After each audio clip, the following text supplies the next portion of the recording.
Good morning, Europe, and Dobra Huranko. I'm Roger Hilton, and welcome to this morning edition of Global Tremors. Efforts to bring peace to Ukraine remains in flux. Despite delegations from Moscow and Kyiv signaling process, destructive Russian attacks continue against Ukraine. Live from Rome, I'm very happy to welcome Alisa Muzergues, rule of law consultant and an associate research fellow at Euro Creative think tank, who will share her reaction on 1 month of the war onwards, the situation in her hometown of Izyum in Kharkiv Oblast, and the view of the war from Italy. Also, for all of our viewers out there, Alicia is an alumni of GlobeSec, so it's great to be back with a former colleague. Alicia, welcome to Global Tremors. Thank you so much, Roger, and thank you for having me. As we normally do here, Lisa, we're going to start off with a couple of big news items. So for everyone who might have missed it yesterday, General Mark Milley, chairman of the Joint Chiefs of Staff, giving testimony to the House Armed Services Committee, said the current conflict in Ukraine could be measured in years and allies across Europe should be prepared for the long haul. NATO foreign ministers continue their ministerial today, day 2. And recently, the Czech Republic has sent Ukraine T-72 tanks and armored personnel carriers. In a good piece of news, Putin's daughters, Katerina and Maria, have been sanctioned by the US.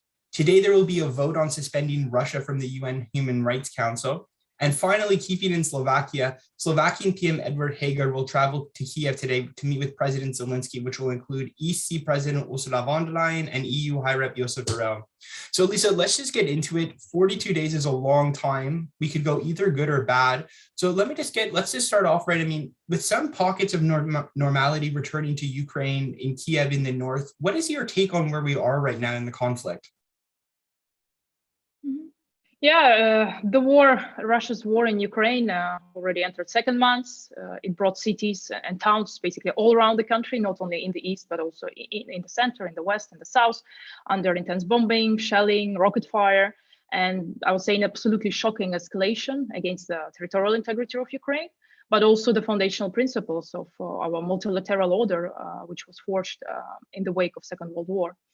If to say what really stood out in this 42 days, I would say it's probably the level of cruelty and the extent of atrocities which were committed by the Russian army in Ukraine. The deliberate gross violation of the laws and customs of war, which constitute a war crime. And we see that more and more of not only legal experts, but also politicians all around the world are saying about the everything possible which we need to do to collect the evidence of this war crimes which were committed and bring responsible to accountability. It's another big topic which we can discuss, but there are a lot of mechanisms which have been also discussed, maybe a special tribunal. And I think this is a subject which will be really on agenda in the next years, months, and probably, definitely days. So what we saw over the last weekend in the liberated satellite towns of Kyiv, the town of Bucha, which now became known all around the world, or other towns like Irpin, Borodyanka, and others. This news really overshadowed everything, I think, what happened before.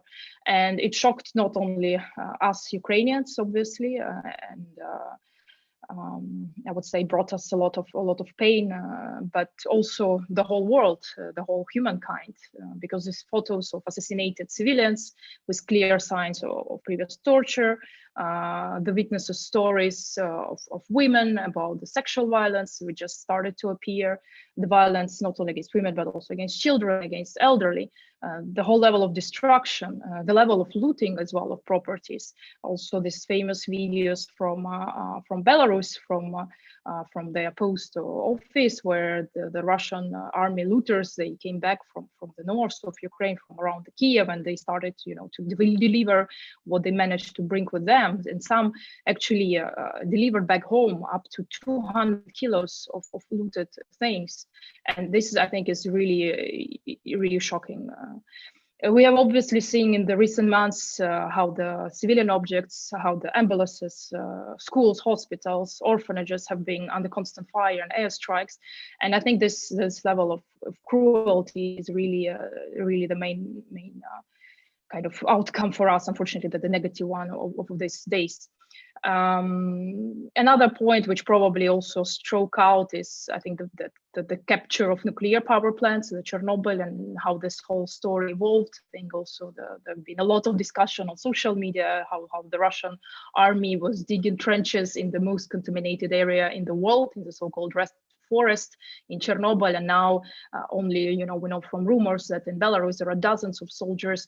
Some actually, the rumors were some of them died after spending so much time in the most contaminated area, and that's something what's, the level of stupidity is also kind of shocking. But if to summarize, what are the main outcomes of this first month or first 40 days, I think these are different types of overestimation and underestimation and miscalculation, as is now fashionable to talk about that. But I think first main point is probably underestimation of Ukrainian capacities, probably not only by Russians, but also, I would say, to some extent by our Western partners, because we've been seeing a lot of predictions when there was a lot of intelligence circulating also in the media about the full-scale attack which Russia is planning, and there were also a lot of scenarios also by Western think tankers that the Kyiv would fall in 48 days, in 48 hours, in 36 hours, or some other negative predictions. And 42 days after, thank God, Kyiv is still there. Kyiv is still strong. The morale of population is also very strong and motivated. So I think this is something what Ukrainians really managed to surprise the world, maybe even to some extent ourselves as well. So there's something out of positive. And obviously, I would also like to know the leadership of President Zelensky, who I think also became kind of a great surprise to a lot of people. His rating in last year has been really falling, and even the rating of President Poroshenko has been a bit overtaking him by a few points. But the way he as personality managed, as a leader, managed to open during this conflict is really astonishing. Even for me myself, I was not a voter of President Zelensky or his party, but I can tell you that I'm personally much positively surprised by his leadership. In terms of underestimation, I would say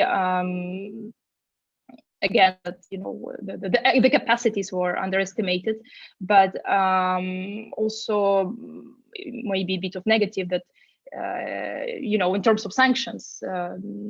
Even though we Ukrainians are always asking for more sanctions, obviously gas embargo, it's something what is crucial importance. But something what I guess Putin himself didn't estimate properly is still this strong and united reaction of the West, and very quick reaction. When I was with Globsec, we were always discussing, how to push together this European common foreign and security policy, how to make Europe a geopolitical actor and player. And I think what we saw from the very first days of the conflict really showed that when there is a crisis, when there is need, you can react, you can unite and do it very, very quickly.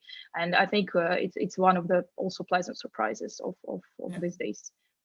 Alisa, you've outlined so much, and for all of you just joining us this morning on Global Tremors, we're speaking with Alisa Muzergues, who's an associate research fellow at Euro Creative. Alisa, unfortunately, we started off the conversation on a bit of a negative note. You outlined sort of the unprecedented level of cruelty, imposed against the Ukrainian people, the very bizarre and dangerous, reckless actions actually of the Russian armed forces taking the nuclear power plant. And some of the videos that have been coming out, it's almost impossible not to cry when you see sort of Ukrainian soldiers reaching these villages and the people being liberating and hugging them. I mean, it's unbelievably emotional.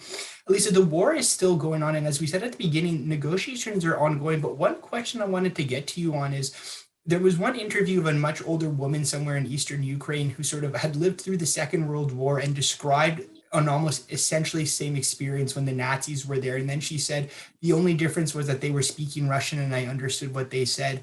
The wounds are very, very fresh right now and tensions are very high. But do you think that relations between Ukrainians and Russians will ever be able to go back to sort of a normal brotherly position? Or is this now an irrevocable, divorce between these two longstanding countries? Yeah, I think probably not in my generation or our generation. We probably will never be able to call them brotherly ever again. The normalized generation, of trade and the relations between the states, I guess at some point we will get back to that, but it's also a question what will be of Russia, what Russia will constitute, because we also still don't know the the effects of this war, which Putin started on his own country, what was going to bring this total isolation, this unprecedented scale of sanctions. We'll also see still how the whole gas embargo and oil embargo will move on, because if it happens, I think the consequences for Russia as a state will be completely disastrous. And I think we will also see some inside movements in the country, and I don't want to predict what's gonna happen to this state, but I think also it all depends on the consequences for Russia. But in terms of human relations, obviously a lot of people in Ukraine have their relatives there. I'm coming from the east of Ukraine, so I have relatives, but I've not been in touch with them for quite a few years already, since the start of the Russian war on Ukraine in 2014. So I think there are a lot of family stories which are like that, which are being broken.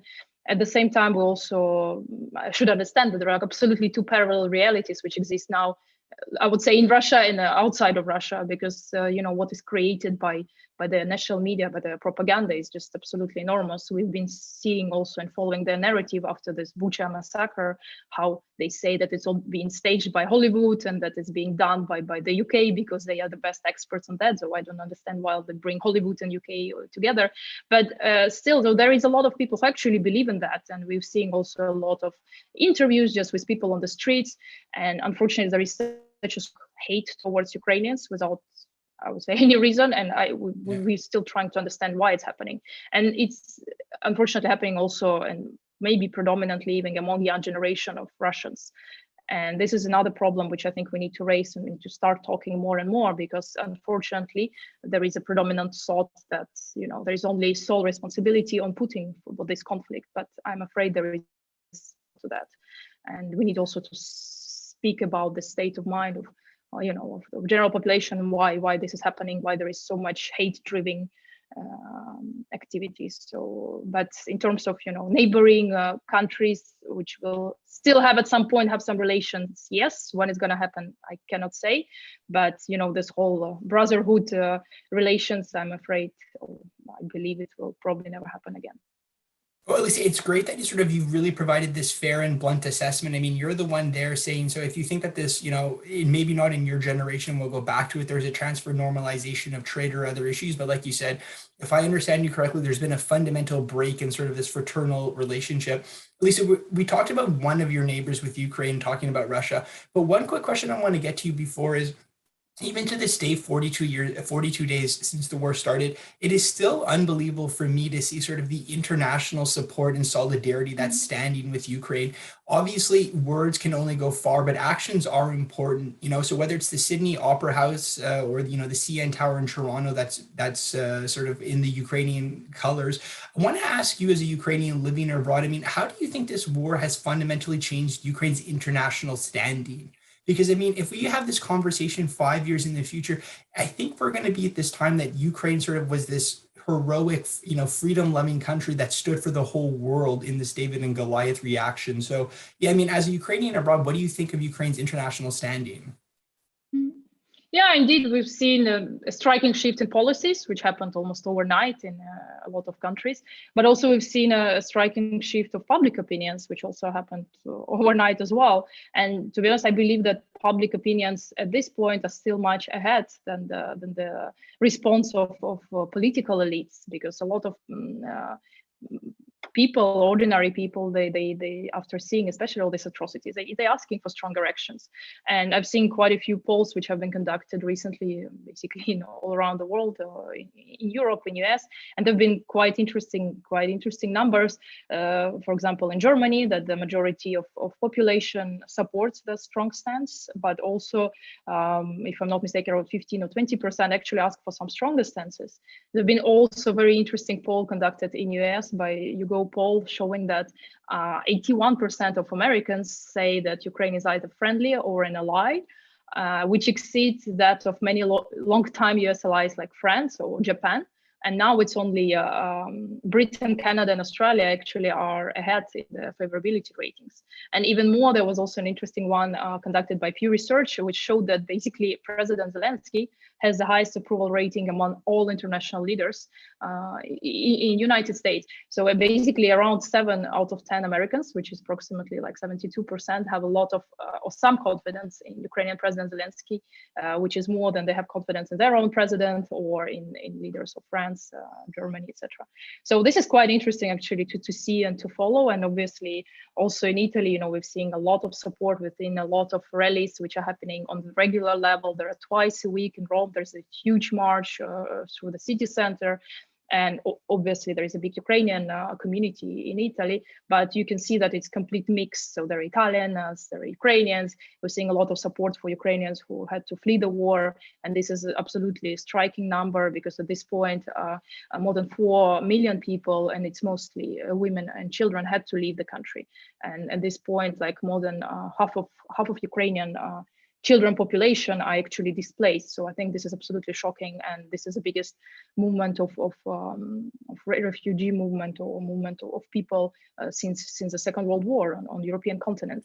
So obviously people see this human tragedy and they cannot stand aside. So as you rightly mentioned, people see Ukraine now as a fighter for ideals and for the values which we'll be building all together, on the rubbles of another horrific war of 19. Alisa, I love your idea about the, as you said, we've interviewed a lot of Ukrainians who, like you, didn't have so much initial confidence about President Zelensky, were very open in saying they didn't vote for him. But now the tables have turned where you said, his satisfaction rate is through the roof. And what's even more impressive about this, I find, is that you have other Western leaders who are trying to emulate him. There was those great photos of President Macron, in a hoodie, in the Champs-Élysées, working like sort of in a bunker style. There's jokes back in Canada about President Trudeau wanting to be like that as well. So, it goes without saying, there's a very high bar, and whether it's about reforming the UN Security Council or just talking straight to the European, the European Parliament about Hungary and Viktor Orban, he doesn't hold any punches. So, a lot of lessons learned. Lisa, unfortunately, we're going to have to move to a bit of a sadder subject for it.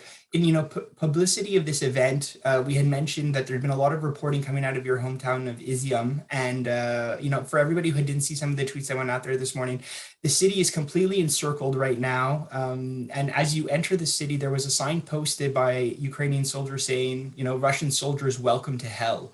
So now with, Russian soldiers moving out of Kiev and moving towards the east, it's really become one of the focus points. So Lisa, maybe just run us through a little bit about where you're from in Izyum, what it was like, and, unfortunately, what's the situation back home, and, maybe culturally, is it more pro-Russian or pro-Ukrainian? Yeah. No, thank you so much for raising the issue of my hometown as well, because, a lot of also international media attention was drawn, for example, for the tragic which is happening in Mariupol, obviously because of its kind of more strategic, it's much bigger. But frankly, what's happening in Izyum is really like Mariupol, just on a smaller scale. Izyum is like a small town of 50,000 population in the east of Ukraine, in Kharkiv region, and it's kind of was jokingly nicknamed in Ukraine as the sweetest town in the country, because Izyum in Ukrainian, it means raising. So also there has been a lot of famous fruit festivals, strawberry festivals. It's traditionally like a small place which used to be industrial, but not anymore. So there is mostly agriculture and tourism. It's located in a very, very picturesque area surrounded by woods. There is a river going through that. And it has a strategic position, which we've always been proud of, because it's situated on the main road which connects Kharkiv region and Donbas. It actually has been called the gates to Donbas. But in 2014, when the Russians started their offensive in Donbas, we understood that this strategic position in a way became a curse for us. And now we understand it even more. And actually it's nothing new, because it was the same during all the battles which were in that area. Even more, there is the hill, probably one of the few hills in the territory which used to be known as Wild Steppe, because this is the complete steppe area. But we have a hill which is called Kremenets, and there was a first fortress there back, when there were no even towns or anything around, because it was strategic. And in 2014, when the war started in Donbas, And when the Russians started to move quite quickly and took Sloviansk, also another famous town, it's already in Donetsk region, Ukrainian army and the headquarters of Ukrainian armies was actually stationed in Izyum in our hill, Kremenets, which actually helped in a way to probably stop them at that point. So what the situation now? It's absolutely tragic. Quite a few people managed to evacuate, mostly by their own efforts at the first days, because it's been already more than a month that people have been completely cut off civilization. What I mean by that, there is no gas connection because it's been stopped exactly months ago. It was just shelled, the station, so there was no connection. There was no possibility to restart it because of the constant fighting. There is no electricity. There is no, mobile connection because also everything was cut down. The mobile, the networks are taken down, let's say the networks. Yeah, thank you. Obviously, no internet connection, but worse, people have no access to food. People have no access to drinking water. So thank God they just managed to get together now. They live together in some bigger houses who have a possibility to, do the heating with woods or with coal, and people cook outside. And now it's much bearable. But, when it all started, the nights were freezing. There were -15 at night. And people were just trying to survive themselves. And we don't even know how many people managed to survive. From what we know, there are about 20,000 residents who still remain trapped in the city under constant shelling. And obviously, it's not possible to evacuate people. There have been a lot of efforts also by Ukrainian government, about this whole humanitarian corridors. All the time, the issue of Izyum was raised during the negotiations between Ukrainian and Russian delegations. But each time that the evacuation started, the buses, they started to be under shelling. So basically, there was no possibility. People, managed to evacuate somehow to the nearest towns and villages, and then maybe from there. But it's really not the majority. And unfortunately, information which we managed to get through some, chats, for example, how people managed to get outside. They managed to some people have generators, so they managed to charge their phones through generators. They again go off somewhere up to some hill where they manage to catch some mobile network, and at least they can call their relatives, but it's only a few of them. And then we can get some information in the chats. For example, there is the Viber chat, which used to be for an exchange of local news. Now if you look at this chat, it's really heartbreaking because it's full of pictures of people who are looking for their parents, for their kids. And I started at school in Izyum, so I have a lot of childhood friends there, and then I am seeing all these devastating stories of my friends who left Izyum because they studied somewhere, they worked outside in Kyiv or somewhere else, but their parents obviously left there, and they're not aware if they are alive. And some of them, unfortunately, aware that the parents are not alive and they are under rubble. But there is no even possibility for emergency services, to evacuate the bodies, to execute their job. So this is really horrible, and we can neither count, the number of civilian deaths. There are no possibility to organize a proper burials for people. Medical institutions were also bombed. Schools were bombed. Both of my schools, they don't exist anymore. Ambulance also were under constant shelling. So basically nothing exists. There is no rescue services, and it's just impossible to provide, a function in any type of function of the city. And people are unfortunately trapped. And we expect more tough days coming in the east. As we know, the Russians are regrouping, and Izyum will be strategic for them. And if they want to connect, Donbass and Kharkiv, which they also didn't manage to take despite all the efforts. Well, I mean, what's really important for all of our viewers out there, and Alisa, thank you so much for sharing your personal experience growing up there. I mean, I know for me, as we spoke about before, the flag of Izyum is grapes. So I thank you for that little language lesson on that. What's important for everybody watching though is, like you said very astutely, Lisa, is like a lot of the coverage has been focusing more in the south on Mariupol and all of the more strategic towns. But what is so great about what Alisa is telling us is, I mean, what's happening right now in Izyum is just one example of what's going on across the country. And it's really important that we don't look at these situations in silos, and that each town gets as much attention and as much support as possible versus other ones. Just to show everybody, in addition to what Alisa said, sort of the totality of the damage, according to the deputy mayor of Izyum, Volodymyr Matskin, for 3 weeks, there has been no civilization. The city has been brought to ruins, and intentionally so. So, Lisa, like you said, I mean, there's going to be a lot of tough fighting ahead for it. And if you saw some unbelievable reporting from Sky News, the Ukrainian armed forces there, the engineers, they have no doubt that they're going to hold the city. As they said, I mean, this is going to be an unbelievably terrible experience for the Russian soldiers, and they're going to have to spend, lose quite a bit of blood to take even the smallest inches. So Lisa, we hope your family is okay and that one day, you'll be able to go back and it will be a bit of a different situation. Shifting now, Alicia, as we head into our last 5 minutes of our conversation, you mentioned it already earlier, sort of about Italy and how you're based in Rome. We spoke earlier this week about it, but maybe just for our viewers as we sign off here, sort of when it comes to the media landscape and Russian propaganda, like, is there any interesting developments that you've noticed or something that maybe, Western people in Austria, Germany, or France should have a look out on? Yeah. No, Italy, especially a particular case, I believe, and, it's also been very close always with Russia due to some, cultural, especially business relations. And information space has always been also full of Russian experts. And unfortunately, even despite all the things which are happening these days, you can still see on Italian national TV channels such notorious propagandists, I cannot call them other way, as Solovyov, who is one of the main the propagandist of the first Russian TV channel. And he himself actually got under sanctions in Italy because he used to have quite a few luxurious properties here, including villa on Lake Como, which was seized, and he was very outspoken about that. But also another outspoken personality is Alexander Dugin, who is a Russian philosopher and promoter of radical far-right ideology or even fascist ideology, a promoter of the so-called Euro-Asianism. And this personality is still invited to Italian national TV under the guise of the freedom of speech. So this is, for me, really outrageous. And, there is what we've been seeing, that when they try to invite Ukrainian speakers, Ukrainian experts to counteract this Russian type of personalities, obviously, Ukrainian experts simply, deny their participation. They don't want to legitimize this type of personalities. But then they continue and they find some much weaker people who just want, maybe to appear on TV. And then, it's absolutely not equal participation. So this is something shocking for me.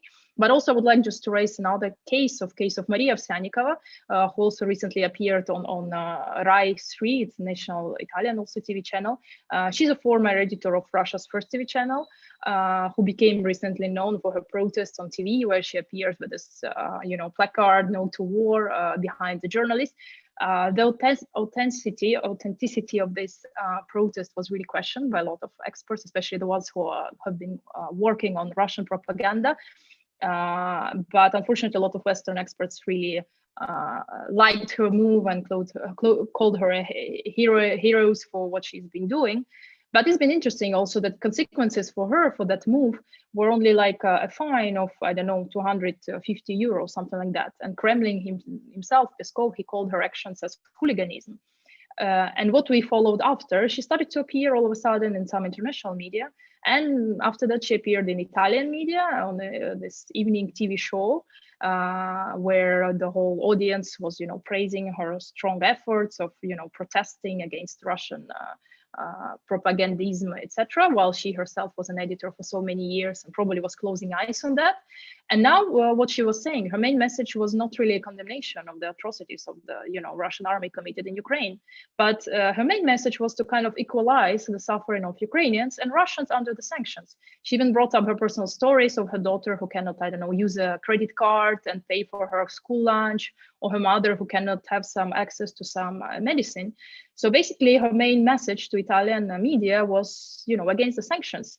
She was talking that there is no collective responsibility. There should not be any collective responsibility on Russians, on Russia as a state, because the sole responsibility is on Putin. That's why sanctions should not work. So personally, I was not surprised that she appeared exactly on Italian TV, because as we know, the question of sanctions in Italy were always very sensitive, and there have been a few politicians, both on the left and on the right, who've been pushing these anti-sanctions messages.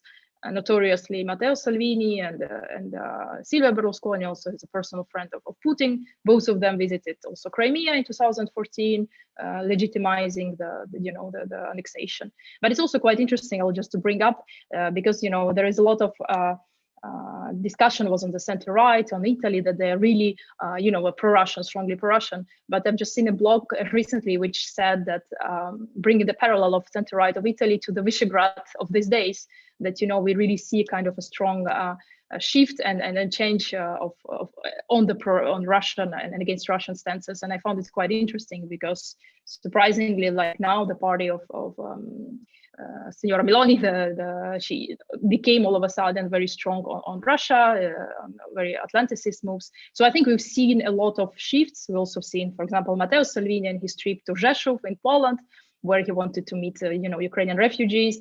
So things are moving. The perception of population is also moving, but unfortunately, there is still, despite everything, there's a very strong pro-Russian narrative, which is still there, despite the fact that, Russia Today or Sputnik were stopped, but we understand that the whole information area was intoxicated so much for these years that there is a lot of work which needs to be done, also in the social media, also in these WhatsApp channels, which were, for example, the channels used by anti-vaxxers. And now we see there are more and more messages of pro-Russia in this type of communities. Well, Lisa, thank you so much for outlining the general landscape. I mean, for everybody watching, not everybody's getting the opportunity to watch Italian news. And it's so important that you're letting us know that people like Dugin and other sort of suspect people are getting first shot, first crack on the national news, and that there's no equal response from Ukrainian experts, and those who come on are maybe of a lesser degree and are just there for the promotion. I think in general, if I understand, it's like there's quite a bit of detoxification that needs to continue to go on for all of the reasons you outlined. The one positive takeaway, which is the most important thing that you said throughout the interview, is that the public opinion in favor of Ukraine is still way ahead of the political elites. So hopefully long-term, that will be reflected in the media and, this sympathy towards it, or just the fatigue, because, as we said, I mean, like the fatigue, that the suffering that we're having to do here in Central Europe and in Western Europe. I mean, yes, energy prices are high and inflation is high, but it's not even comparable to what's having to go on at all. So, I mean, to make this comparison is farcical, and quite frankly, it's disgusting towards Ukrainians. So, Alisa, as we sign off here, any final words on global tremors? Yeah, thank you so much for everything you're doing, and thank you to Globsec. And I'm always very happy to be back with my former colleagues, and I've seen how much efforts you've been also doing to help Ukraine in this tough moment. And obviously, we as immediate neighbors need to support each other in good times and even more probably in these bad times. So thank you again.